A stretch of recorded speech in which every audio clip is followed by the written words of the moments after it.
class, and welcome to week 15 of ECS 111 administration class number 1. Just wanted to take a moment to shout out that if you are interested in more administration courses, we have 2 on the spring schedule. So you could take ECS 150, which is leadership and supervision, and you also could take our online ECS 120, which is mentoring adults. So both of those classes in combination with 111 would support you in meeting the administrative requirement of the site supervisor and program director permits.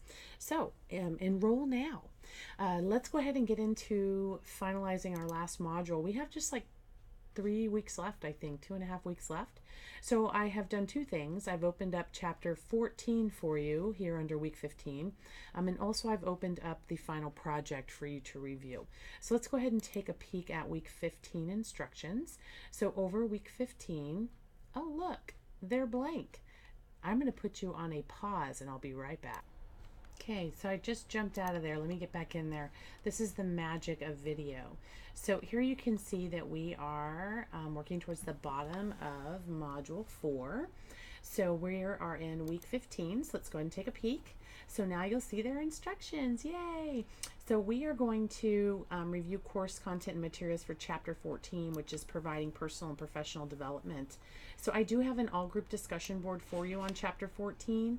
So your posts are due by Thursday at midnight, which is November 30th. Please respond to 2 classmates by Sunday, December 3rd at midnight as well.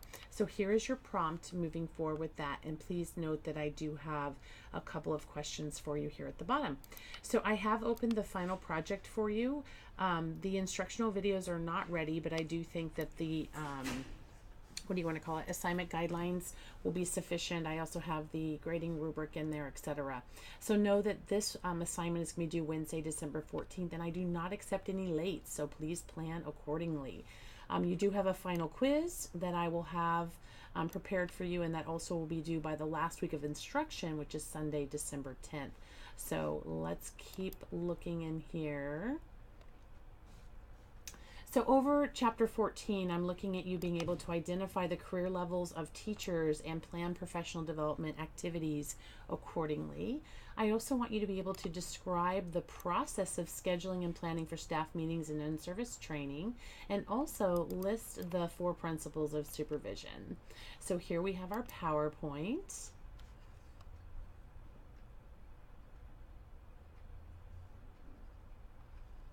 Okay, and then also if we scroll down a little bit more, you'll see the study guide here. All right, and then it's probably making people dizzy. Let's get to the bottom. I'm wanting to scroll here. There we go. Next, we have our discussion board, and I want to get to the final.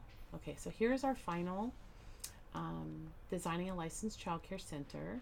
So you have your purpose, the summary, what you're going to need. So it's a multi-component project. So what's going to happen is you're going to design a center for me using this graph paper provided, or you can take a photo and you can upload the photo. Either one will work for me.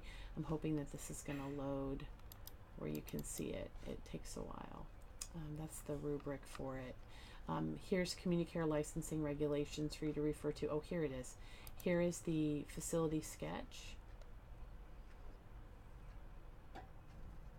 And while we're waiting on that, I also have the NAYC accreditation standards here as a resource document.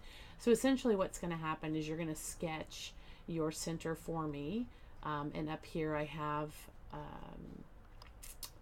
the materials that are needed, how you're going to prep for it. Here's again those numbers. We're staying with the 24 preschoolers, 8 toddlers, 6 infants, and then also the design portion followed by a narrative paper. And the narrative paper is where you're going to give me like a tour of the facility and what regulations you incorporated into it when you were doing the design, and also make sure you're supporting your paper with citation from the text. And then I have the grading rubric here for you to take a peek at. Let's see if that facility. It's still not open. So this basically is graph paper. So you can use this form, or you could use a piece of graph paper that has like the 1x1 inch squares to be able to actually physically draw out the center. So that's just a basic overview. I definitely would spend some time this week looking at the guidelines and the grading rubric, and I hope to have instructional videos which would be just a little more in-depth loaded in the next week or so. So that's going to conclude week 15, and stay tuned because week 16 is on its way very shortly, and then we will be finished. So if you have any questions, please don't hesitate to contact me. You can reach me at tropke@hancockcollege.edu.